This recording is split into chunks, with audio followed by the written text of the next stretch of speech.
Mesdames, Messieurs, bonsoir. Merci d'avoir choisi Gabon News pour vous informer. Nous ouvrons ce journal avec la communauté islamique mondiale qui observe, depuis ce jeudi 18 juin, le jeûne du mois de Ramadan. Le quatrième pilier de l'islam a été recommandé à toute la communauté. Pendant ce mois lunaire du lever au coucher du soleil, le musulman doit reprimer ses passions et ses désirs. À cet effet, le président du Conseil des affaires islamiques du Gabon a prononcé son allocution de circonstance. Voyons tout cela avec Kenny Ongori sur les images de nos confrères de TV Noir. Regardez. Au nom de Dieu, le tout est très miséricordieux. La louange est à Allah, qui dispense magnifiquement à ses serviteurs sa grâce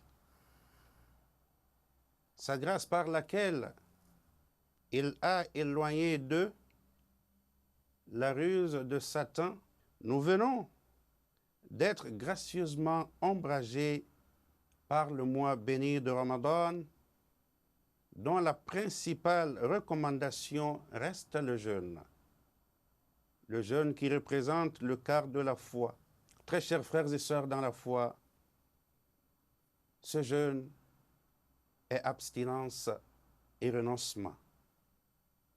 Il porte en lui un secret qui ne comporte pas d'effet visible. Or, tous ces actes d'obéissance attestés des créatures et observables. Ces actes d'obéissance, disais-je, sont attestés des créatures et observables, alors que le jeûne n'est attesté que par Allah, puissant et majestueux. Bon début de Ramadan et que la paix, la bénédiction et le salut du Tout-Puissant soient sur vous. Wassalamu alaykum wa rahmatullahi wa barakatuh.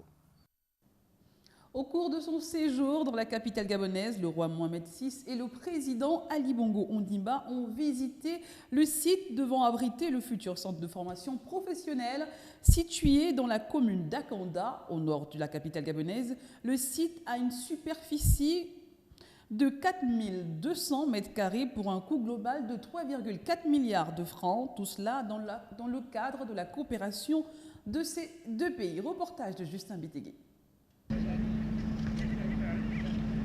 D'une superficie globale de 4200 m², le site établi dans la commune d'Akanda devrait accueillir ses premiers étudiants au terme de plusieurs mois de travaux. À cet effet, une cérémonie de pose de première pierre a été faite entre le président Ali Bongo Ondimba et Sa Majesté le roi Mohamed VI.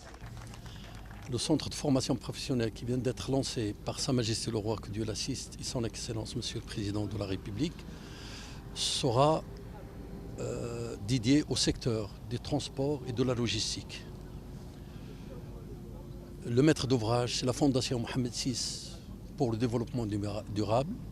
Il faut préciser que le choix de ce secteur a été fait aussi bien par les pouvoirs publics que par les opérateurs économiques gabonais. Évalué à 3,4 milliards de francs, ce projet vise à renforcer les compétences des professionnels tout en offrant une formation adéquate dans 13 filières différentes. Le coût du projet est estimé à 3,4 milliards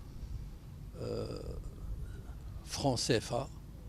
C'est l'équivalent de plus de 6,2 millions d'euros.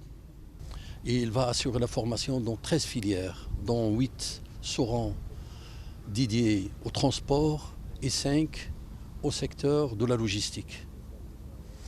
Le démarrage des travaux, c'est Inch'Allah pour septembre prochain, et ce centre va ouvrir ses portes aux jeunes à partir d'octobre 2016.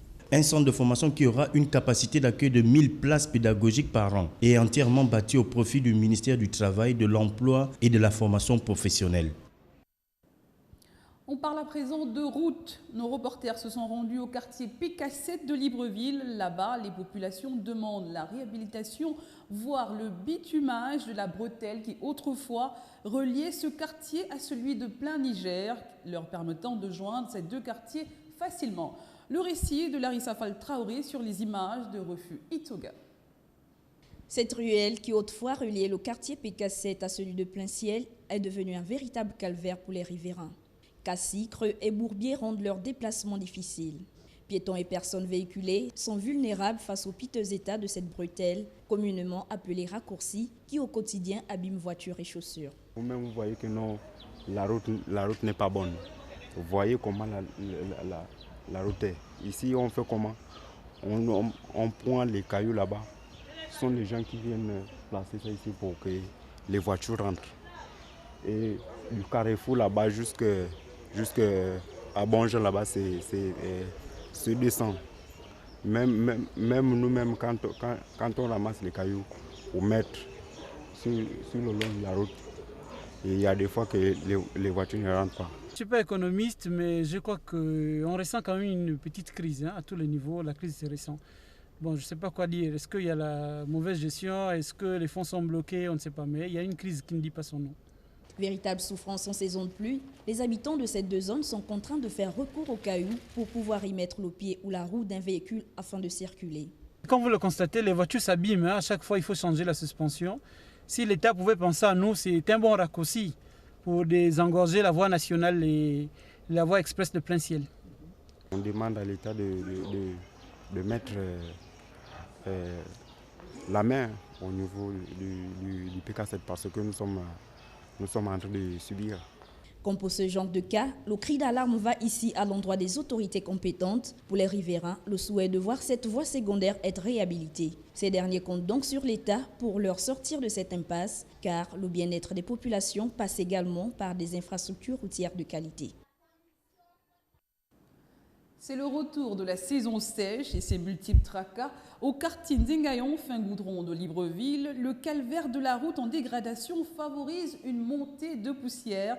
Cette route, en dehors d'être en voie de dégradation, pulvérise les passants de poussière. Le constat de Kinyongori, Martial Tonga et Refus Toga. Et revoilà la saison sèche avec ses corollaires. Ici au quartier Nzengayon, fin goudron, la route demeure un calvaire car elle donne des visages différents selon les saisons.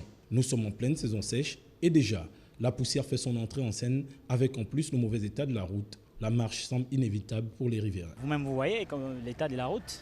On est obligé de passer. Rares sont les clandos qui arrivent ici parce que la route est vraiment en mauvais état. Quand c'est la saison sèche, vous-même, vous voyez, c'est la poussière.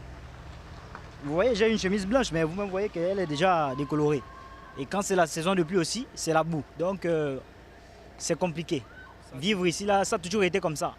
Je ne sais pas ce qu'ils ont commencé à faire ici, là. Ils ont voulu, si c'est le goudron qu'ils ont mis ou quoi. Après, voilà, c'est toujours comme ça. C'est toujours pareil. La maladie étant devenue une habitude à pareille saison pour les habitants, la grippe et autres maladies refont surface, un danger que veulent éviter les populations en interpellant les autorités afin que cette route retrouve son visage d'antan. Des infections aujourd'hui à cause de petites choses comme ça, sachant que la poussière, les gens qui habitent un peu les alentours, ils mangent, ils continuent avec la poussière. C'est déplorable, c'est vraiment déplorable. Surtout pour ces jeunes-là qui, comme nous, le matin, on va au boulot là, tout propre, et puis attends, avant d'arriver vite au feu rouge, le rond pour les chandelles des avions, tu te trouves avec plein de poussière. Donc vraiment, nous prions aux responsables, aux hommes d'État de voir, de pallier à cette situation-là. Pendant qu'on a encore une saison sèche déjà qui a commencé et que la saison de pluie arrive, qu'on commence à bitumer cet endroit. La route, la poussière et parfois la boue en saison de pluie, 3 en 1. Ça fait trop pour les populations de ce quartier qui voient le visage de cette voie changer selon les saisons.